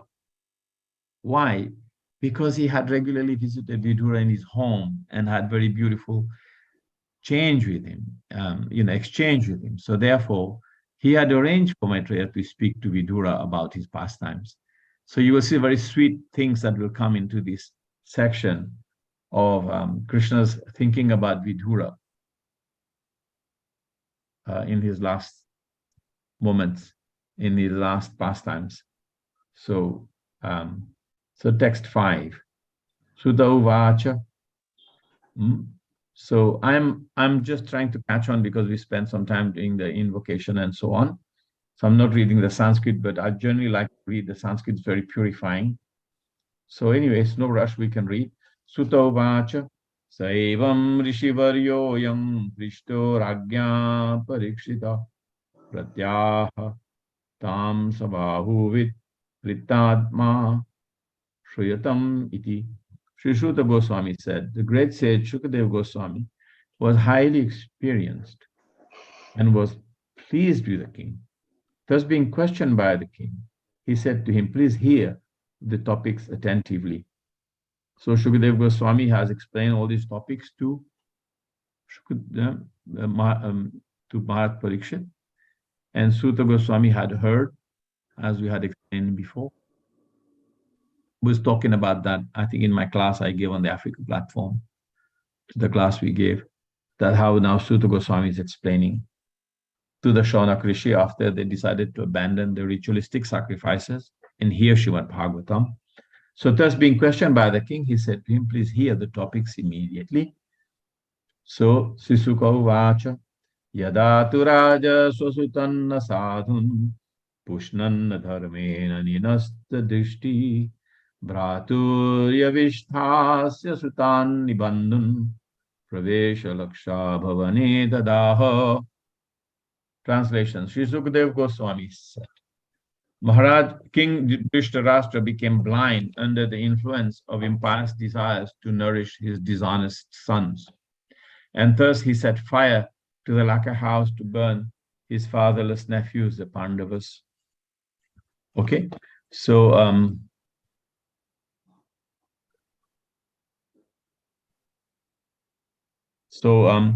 Dhritarashtra was blind from birth, but his blindness in committing impious activities to support his dishonest sons was greater blindness than his physical lack of eyesight. The physical lack of sight does not bar one from spiritual progress, but one who is spiritually blind, even though physically fit, that blindness is dangerously detrimental to the progressive values of spiritual life. So Dhritarashtra was blind spiritually, he was blind materially, physically. So where do we talk about being blind? In which prayer do we talk about being blind and the spiritual master opening our eyes?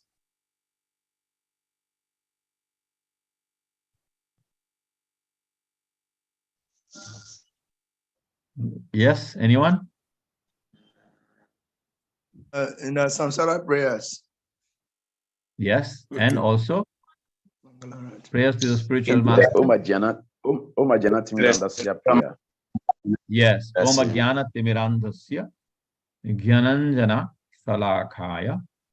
It's a very deep prayer. Om Ajnana, I'm born in the darkness of ignorance.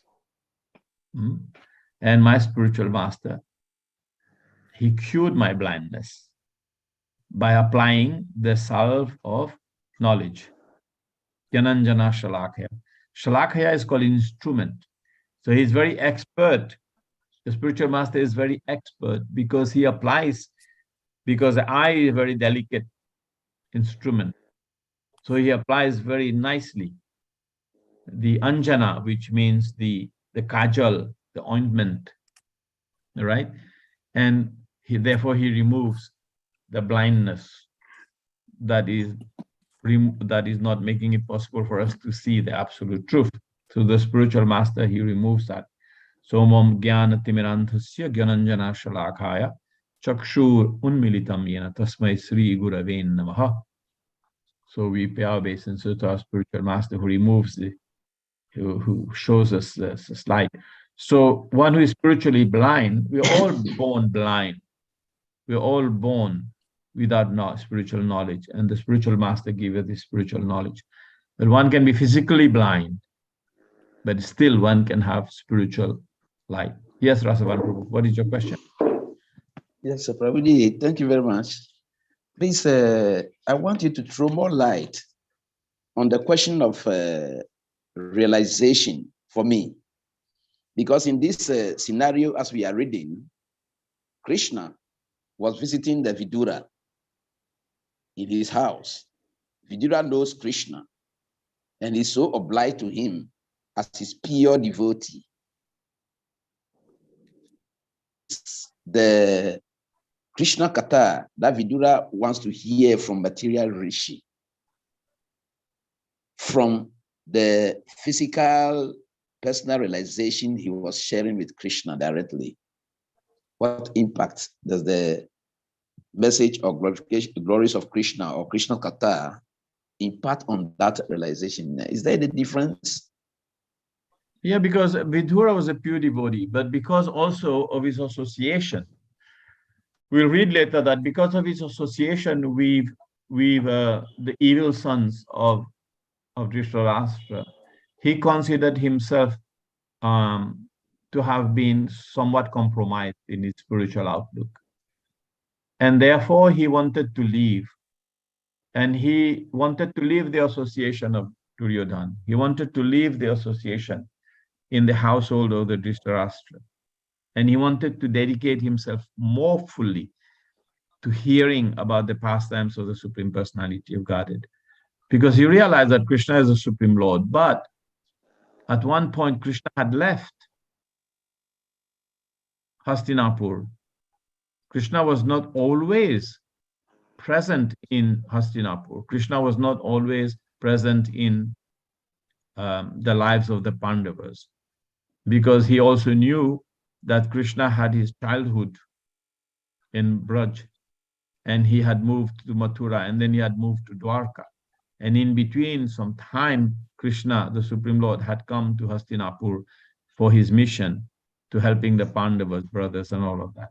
So he wanted to know more about the pastimes of Krishna. So he was eager because he had such great affection for the Supreme Lord. He was a pure devotee. So therefore, and also feeling that he had compromised his spiritual standards by his associations with the Duryodhana brothers. So he gave up his association with them, and he left to be able to delve more deeply into Krishna Katha to increase his spiritual realization. So these great saintly personalities are acting for our benefit. These are pastimes of the Lord, and he's using the different desires, aspirations, and activities of his different devotees to teach us that we should. And then when we read more deeply into the activities of Vidura, then we learn also what it means to be Vanaprastha. Right? And that's the main reason that he's done that. Yeah, so we'll see that he delved deeper and deeper into the pastime of the Supreme Lord. And it is very emotive. You will see that it's very sweet and very nice. So I am now on text 7. 5. Okay, text 7. Yadha sambhayam kuru deva devya kesha bimarsam sutta karma garyam navarayang asaripash nusaya swasver harantya kuchakung kamani. The king did not forbid his son Dushashan's abominable action of grabbing the hair of Draupadi, the wife of the godly king Yudhishthir, even though her tears washed the red dust of her breast. So Draupadi was mistreated very badly under the command of Duryodhana and under the indifference of Dhritarashtra, even under the indifference of other personalities. Draupadi was mistreated very, very badly. And she was pulled by the hair, and Dushasana tried to disrobe her in the assembly of the Kurus. And even though her tears washed the red dust on her breast, which means that she was profusely crying, even then there was no compassion from Dushasana, right? So this is quoted here because that was the epitome, the epitome, the highest point of the adharma, the highest point of the impious activity, the sinful activities of this nonsense that was committed by the Duryodhana and the clan. So even then, then Vidura felt like this is unbearable, no point in staying here. So that verse, that particular pastime is mentioned here. So let us read through. So, Dyute dharmena jitasya sadho satyavalambhasya vanam gatasya naya chatodhat samayena dhayam tamojushano yadajata shatro. Yudhishthir, who was born without any enemy. The word is ajata shatro. Tamojusano yadajata shatro in the last line. Yudhishthir was born without any enemy, was unfairly defeated in gambling, but because he had taken the vow of truthfulness, he went off to the forest. When he came back in due course and begged the return of his rightful share of the kingdom, he was refused by Dhritarashtra, who was overwhelmed by illusion. So he was a rightful heir to the kingdom. But by trickery, Duryodhana and their cohorts, including Sakuni, had cheated Yudhishthira Maharaj in the gambling match. And therefore he had lost everything and he had to go.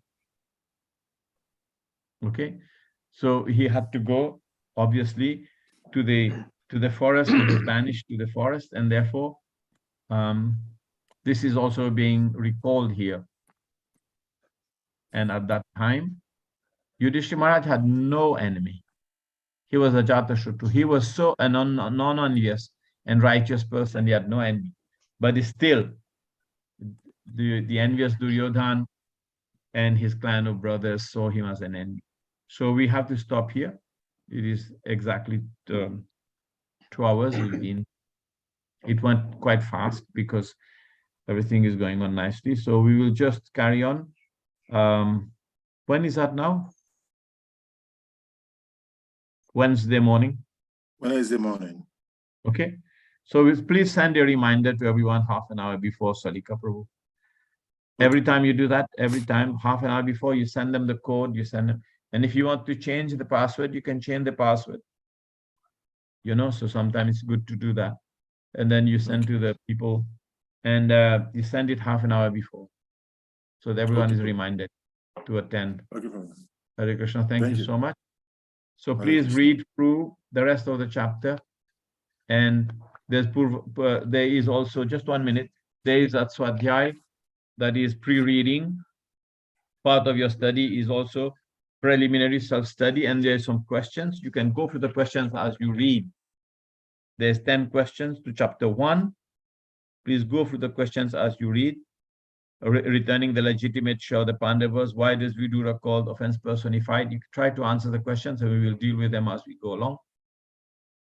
And hopefully we can finish chapter 1 on Wednesday. Thank you so much. Hare Krishna. Thank you so much for thank you.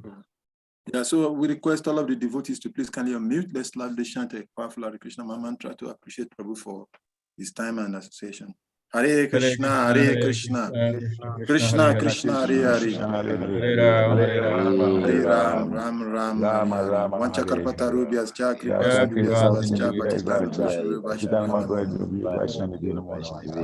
Ananta Koti Vaishnava Binda Ki Jai. His Grace Advaita Krishna Prabhu Ki